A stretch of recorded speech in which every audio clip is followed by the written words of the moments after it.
Everywhere I go, we have been seeing young people get involved in ways that we have not seen in a generation. We were in, when we were caucusing in Iowa, when we were organizing ourselves for that first contest, we kept on seeing young people come to our various rallies and town hall meetings and events, and I would tell reporters, something's different this time. I'm telling you, young people are going to come out. And they said, they always say young people are going to get involved. They never do. Young people are apathetic, or they're cynical, or they're this, or they're that. And on that day of that first Iowa caucus, I went to one of the precincts, one of the caucus sites, and I stood there and I just watched young people, college students and even high school students streaming in, one after one, and they'd come up and they'd shake my hand and they'd say, I have never gotten involved before in my life, but there is something different this time. I feel like I've got a stake in it. I want to make America better, and it is inspiring me. You inspire me. So thank you, young people, for taking the time to be here.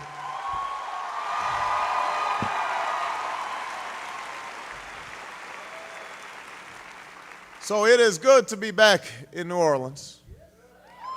I am sorry that I'm a few days late for Mardi Gras, but I'm running for president, and they can't, the pictures that might come out of me at Mardi Gras might have doomed my chances. I might have never recovered. New Orleans is a city that has always shown America what is possible when we have the imagination to see the unseen and the determination to work for it. It's a city where slaves met in Congo Square to raise their voices in improbable joy.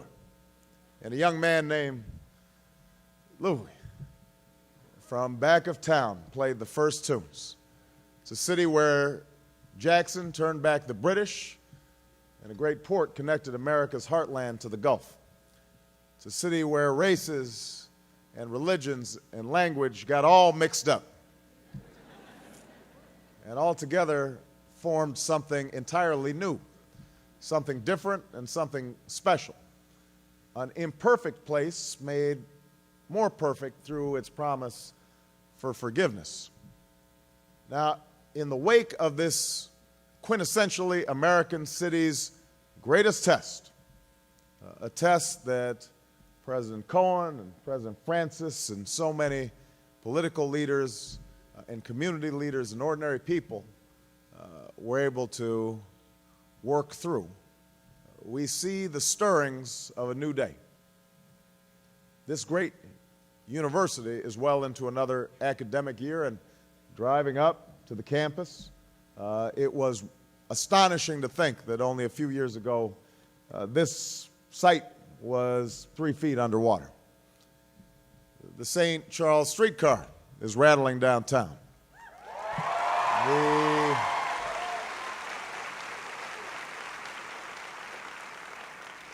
The Endymion Parade again winds through the streets of Mid-City.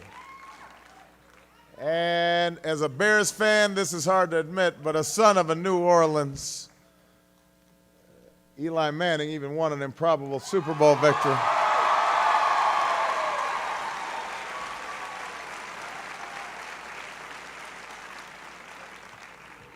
We need a quarterback in Chicago. Is there another Manning brother somewhere? We've been having some problems.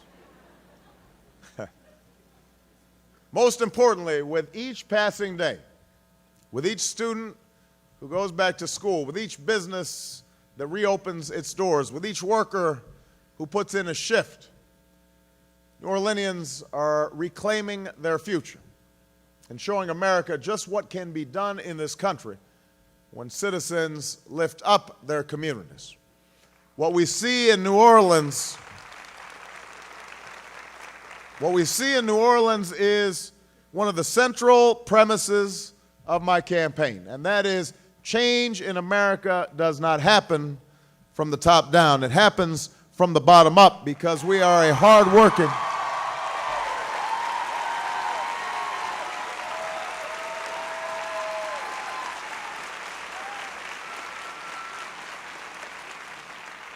We are a hard-working and generous people, ready to sacrifice on behalf of future generations.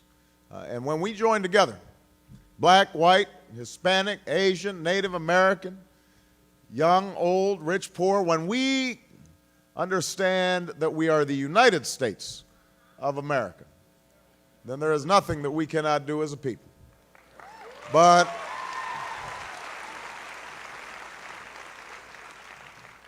of course, there's another side to this story, because we know that this city, a city that has always stood for what can be done in this country, has also become a symbol for what we could not do. To many Americans, the words New Orleans call up images of broken levees, water rushing through the streets, mothers holding babies up to avoid the flood, and worse, the memory of a moment when America's government failed its citizens.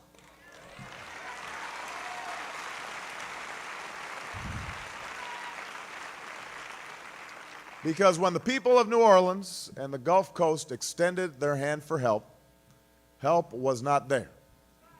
When people looked up from the rooftops, for too long they saw an empty sky.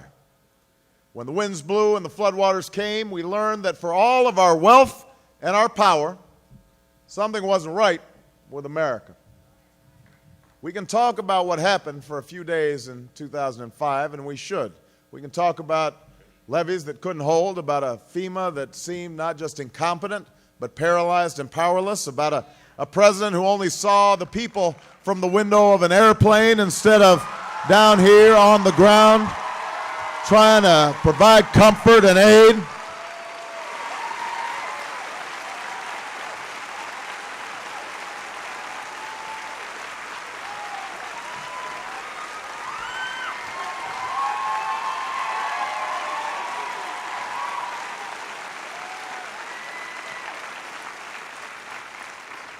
In fact, that was a metaphor for this presidency.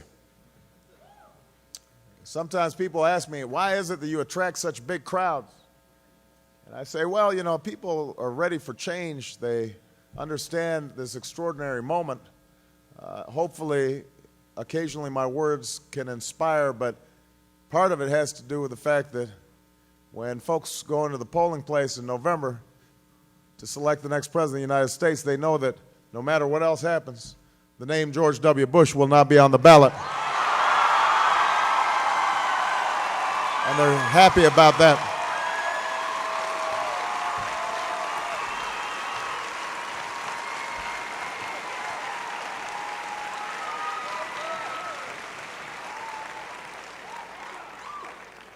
The name of my cousin, Dick Cheney, will not be on the ballot.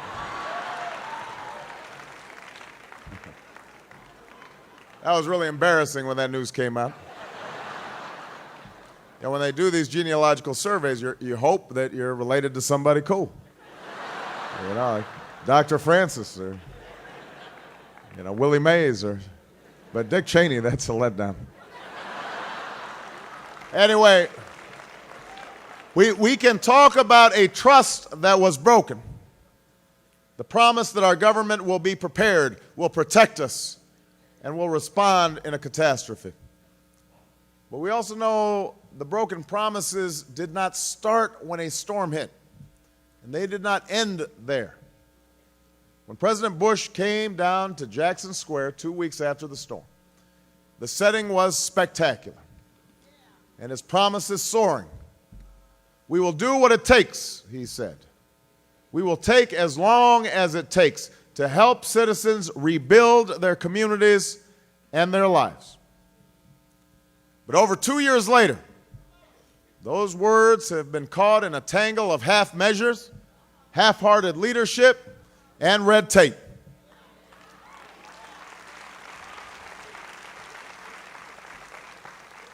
Dr. Cohen described it aptly while we were talking outside. He said, it is a tale of two cities. A tale of two cities. Yes, parts of New Orleans are coming back to life. But we also know that over 25,000 families are still living in small trailers, that thousands of homes sit empty and condemned, and that schools and hospitals and firehouses and police stations remain shuttered. We know that even though the streetcars run, there are fewer passengers. That even though the parades sound their joyful noise, there is too much violence in the shadows.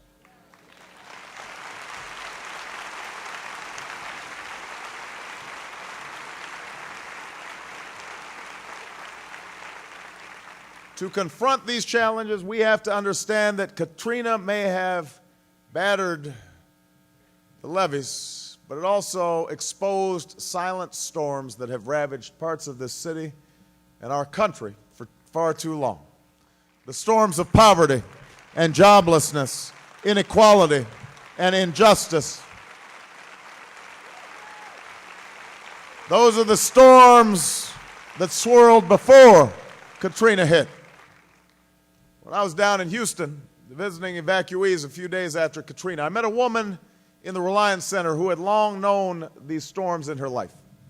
She told me, and I quote, "We had nothing before the hurricane. Now we got less than nothing." We had nothing before the hurricane. Now we got less than nothing. I think about her sometimes. I think about how America left her behind before the storm. I wonder where she is today. America failed that woman long before that failure showed up on our television screens. And we failed her again during Katrina. And tragically, we are failing her for a third time, and that needs to change. And that's one of the reasons I am running for President of the United States of America.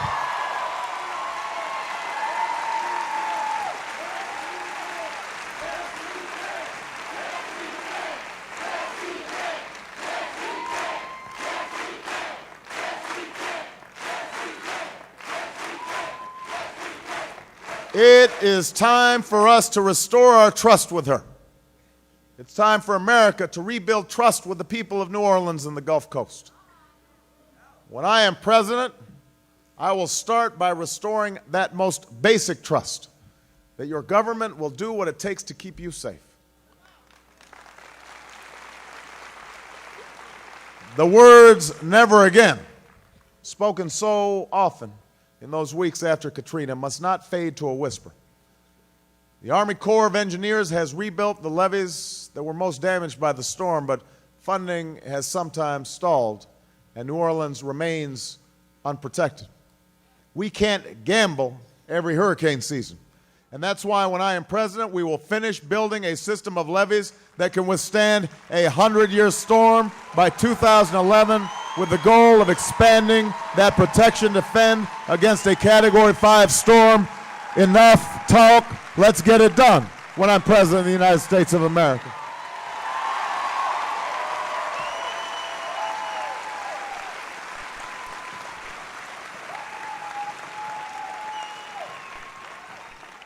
We also have to restore nature's barriers, the wetlands, the marshes,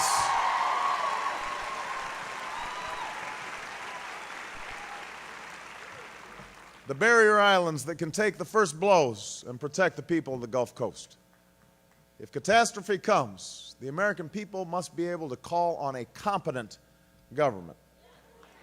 When I am president, the days of dysfunction and cronyism in Washington will be over. No more Brownie.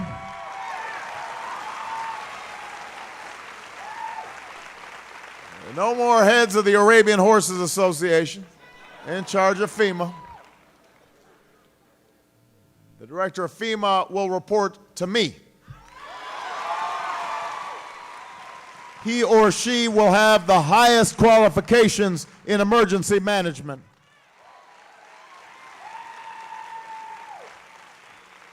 And I won't just tell you that I'll insulate that office from politics. I'll guarantee it by giving my FEMA director a fixed term, just like the director of the Federal Reserve, so that they will outlast the time that I'm in office. I don't want FEMA to be thinking for 1 minute about the politics of a crisis. I want FEMA to do its job, which is protecting the American people, not protecting a president's political future. That's a promise I'll make when I'm president of the United States of America.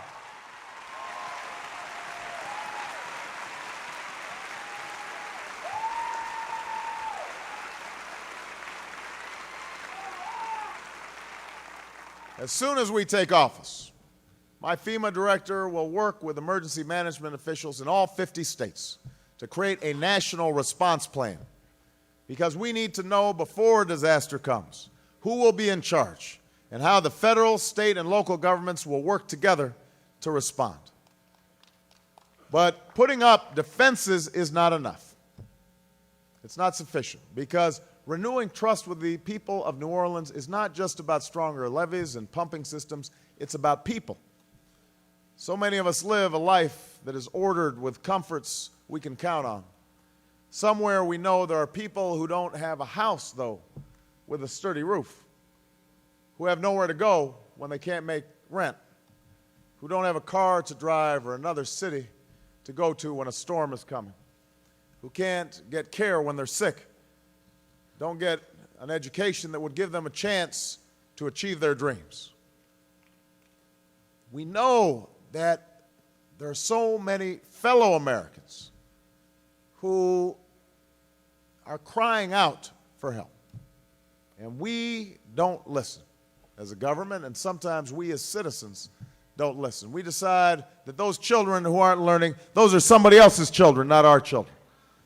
We decide those folks in the Ninth Ward who still haven't gotten anything back after the storm, that that's somebody else's problem. Too often we lose our sense of common destiny, that understanding that we are all tied together, that when a woman has less than nothing in this country, that makes us all poor.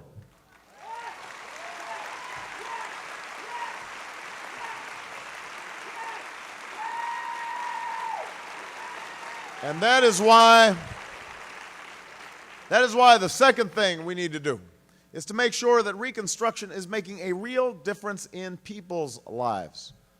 Across this city, we see the evidence that George Bush's promises were empty. It's not acceptable that federal money is not reaching communities that need it, or that Louisiana officials have filled out millions of forms just to get Reconstruction funds. When I am president, the Federal Rebuilding Coordinator will report directly to me, and we will ensure that resources show results. It's time to cut the red tape so that the federal government is a partner, not an opponent, in getting things done here in New Orleans and here in the Gulf Coast.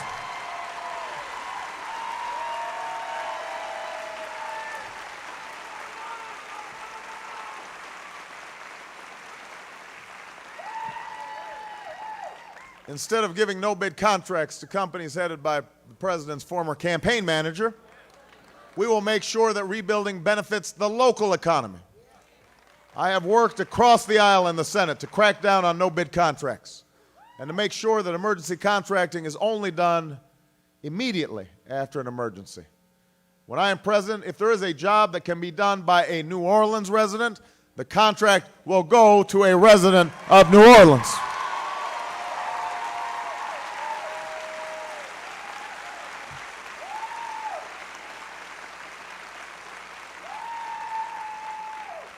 And we'll provide tax incentives to businesses that choose to set up shop in the hardest hit areas. Instead of letting families languish in trailers, we will ensure that every displaced resident can return to a home. Today, tens of thousands of homeowners could end up without assistance because of funding shortfalls, and that is unacceptable. We must work with Louisiana to make the Road Home program more efficient. It's got to work more effectively. We should set a goal to approve every application for road home assistance within 2 months. Not 6 months, not 18 months, 2 months. That's how long it should take.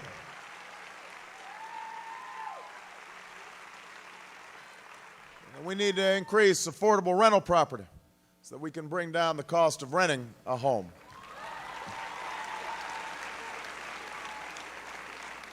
Instead of shuttered hospitals and provider shortages, we will help the Gulf region rebuild a healthcare system that serves all of its residents. We'll provide incentives like loan forgiveness to bring more doctors and nurses to New Orleans. And we'll build new hospitals, including a new medical center downtown and a state-of-the-art veterans hospital that can serve the veterans who have served us so bravely in our foreign wars.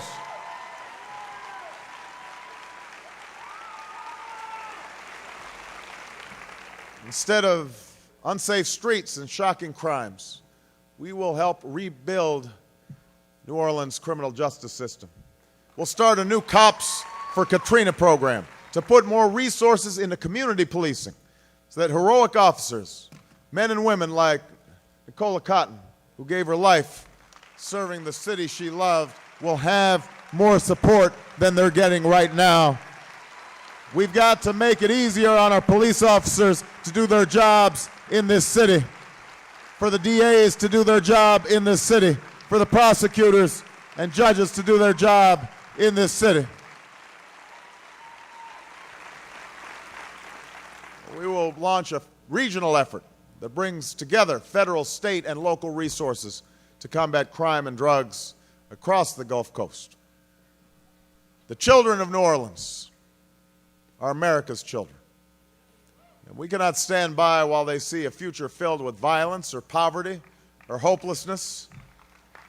Our true measure of success must be ensuring that the children of New Orleans and the Gulf Coast can dream the same dreams as every child in America.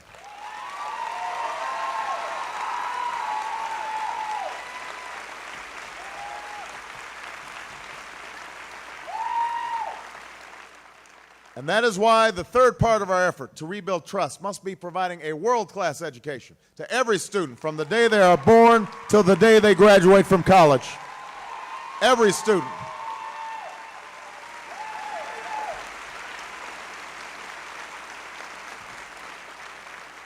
Over 2 years after Katrina, too many schools are still closed. Kids are still going to classes in makeshift buildings and trailers.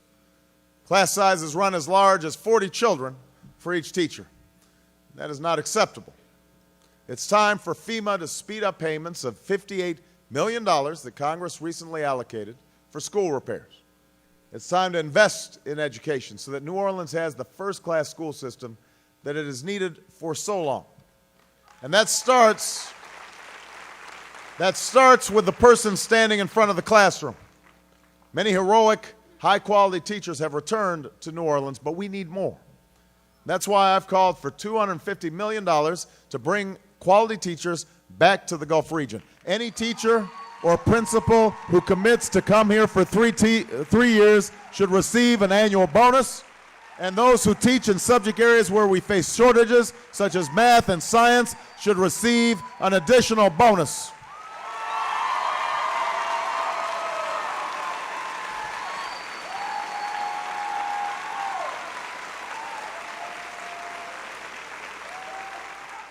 In New Orleans, but also all across the country, we need to stop talking about how great teachers are and start rewarding them for their greatness with higher salaries and more support in the classroom.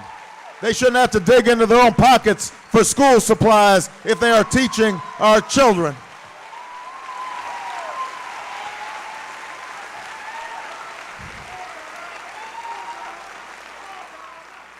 We also need to recruit new teachers by helping them pay for a college education. I've already said, for every student in America, not just teachers, but every student, $4,000 tuition credit. Every student, every year, so you're not loaded up with $20,000, $30,000, $40,000, $50,000 worth of debt when you graduate.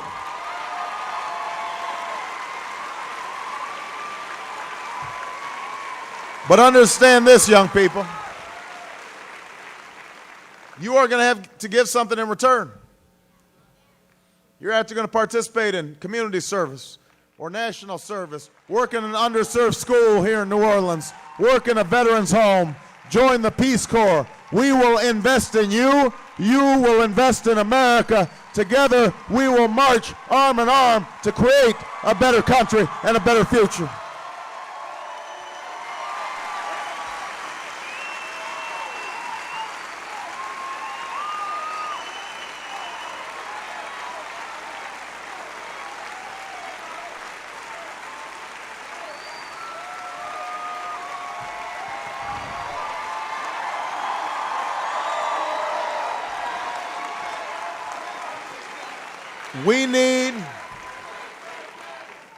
We need to expand mentor programs to pair experienced teachers with new recruits We need to help them move up the career ladder and gain new skills.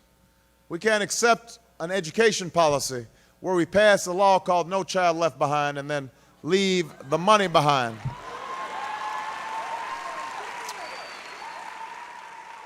And we can't just have our teachers teaching to a test, because we want our students learning art and music and science and innovation and poetry and history. We want them to have a full-fledged education so they can function as citizens in the United States of America.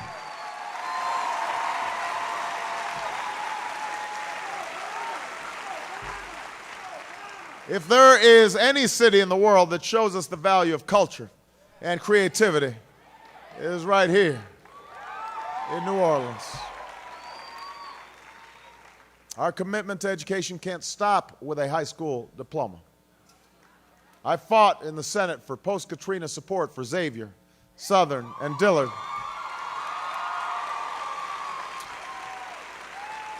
And I put forward a loan forgiveness program to make it easier for students to come back to Tulane and colleges and universities across the Gulf region. It's time to make a college education affordable, not just in New Orleans, but for all Americans.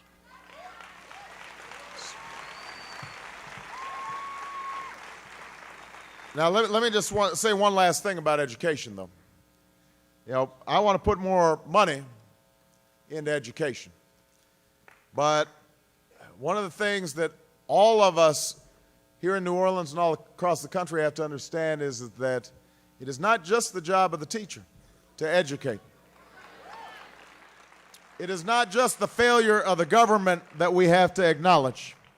All of us are going to have to change our attitudes, and parents especially have to understand that you have a job too to make sure your children are taking your education seriously. And students, you have a responsibility. This is not summer camp. We're not here for fun. You are here to improve yourselves and then improve America.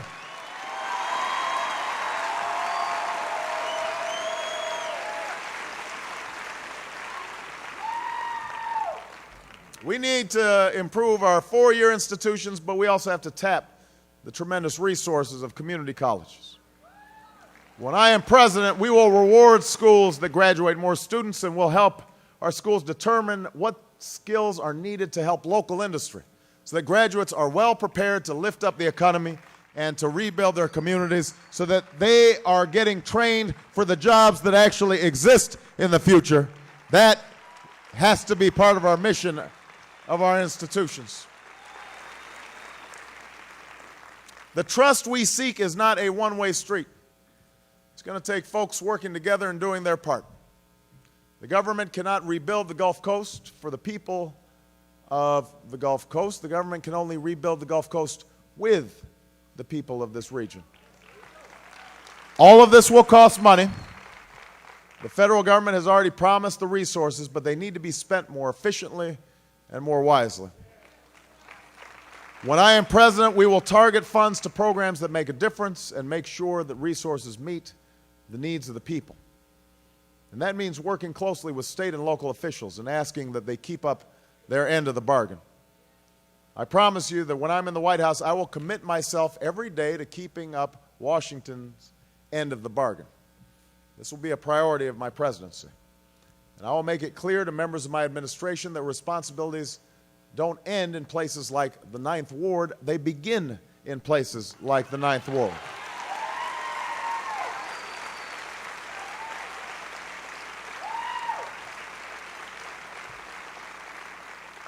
And I will ask the people of this city to do their part. Because together we can do more than rebuild a city. We can create a model for America, for how we prepare for disasters, for how we fight poverty, for how we put our kids on a pathway to success. If we do this, then we can once again make New Orleans the city that stands for what we can do in America, not a symbol for what we can't do.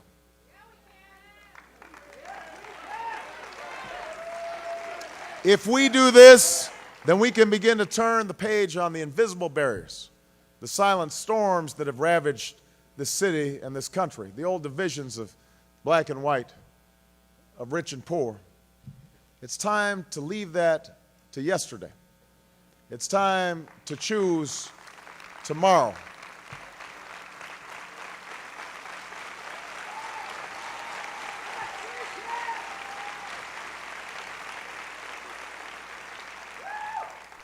You know, here at Tulane, your degree will open many doors.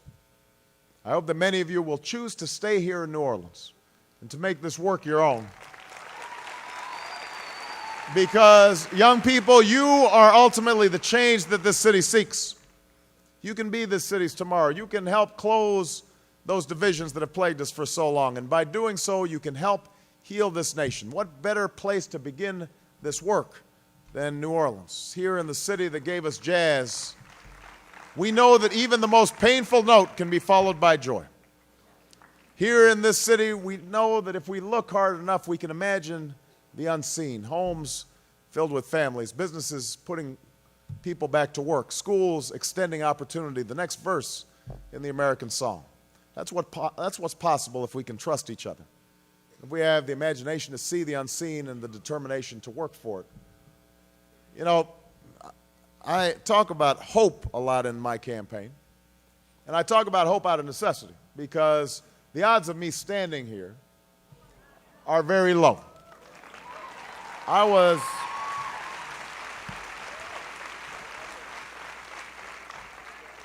born to a teenage mother.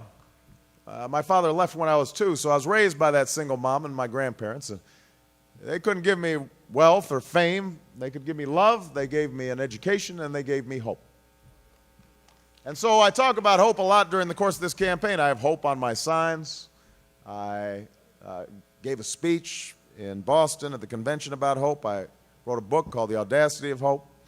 And I notice as this campaign has proceeded and we've done better than people expected, and you know, when you do well, suddenly folks start coming after you. They like you when you're down 20 points, but when you start actually challenging the status quo, then suddenly the claws come out. So I've noticed I've been criticized. Oh, he talks about hope all the time. He's so naive. You know, he's a hope monger.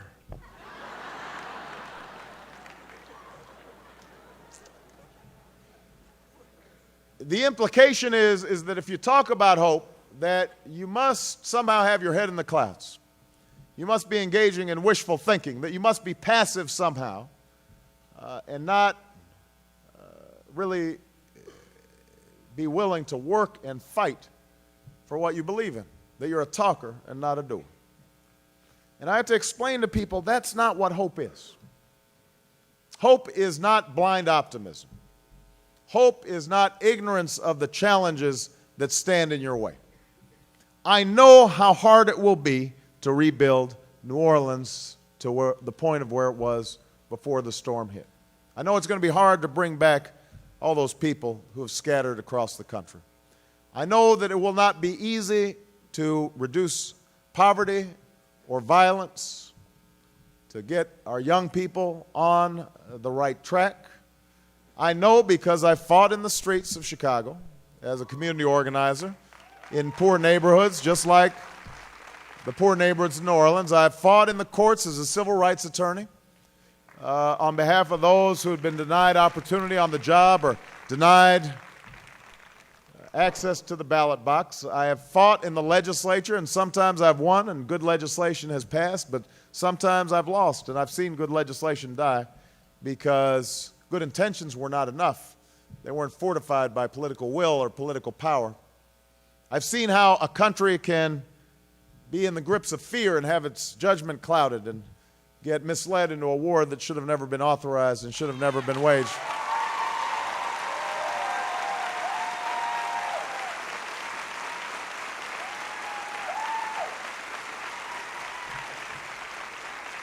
So I know New Orleans, how hard change can be. I know how difficult it can be to overcome. But I also know this, that nothing worthwhile in this country has ever happened except somebody somewhere was willing to hope. That's how this country was founded, by a group of patriots declaring independence against a mighty British Empire. Nobody gave them a chance. That is how slaves and abolitionists resisted a wicked system, and how a new president charted a new course to ensure this nation would not remain half slave and half free. That is how the greatest generation overcame fascism and overcame a Great Depression. That is how women won the right to vote. That is how workers won the right to organize. That is how young people traveled south to march and to sit in and to go to jail, and some were beaten and some died for freedom's cause. That's what hope is, Tulane. That's what hope is. Imagining and then fighting for, then struggling for what didn't seem possible before.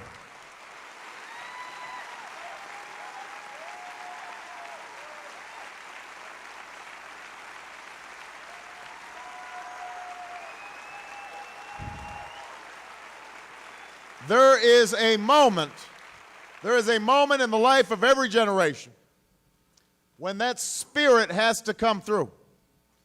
When we cast aside the doubt and the fear and the cynicism and the divisiveness and the bigotry, and we join hands and we decide that we are going to embrace the hard task of remaking a city and remaking a nation, block by block, county by county, parish by parish, state by state. This is our moment. This is our time. And if you will stand with me, and if you will join with me, and if you vote on Saturday, if you insist that the next generation deserves the same chance as somebody gave us, if you are willing to fight to keep that dream and hope alive for those who still hunger for justice and still thirst for opportunity, if you're not willing to settle for what the cynics tell you have to accept, but are willing to reach for what you know in your gut is possible, then not only will we win an election, but we will transform the country and we will transform this world. Thank you very much, Tulane. God bless you.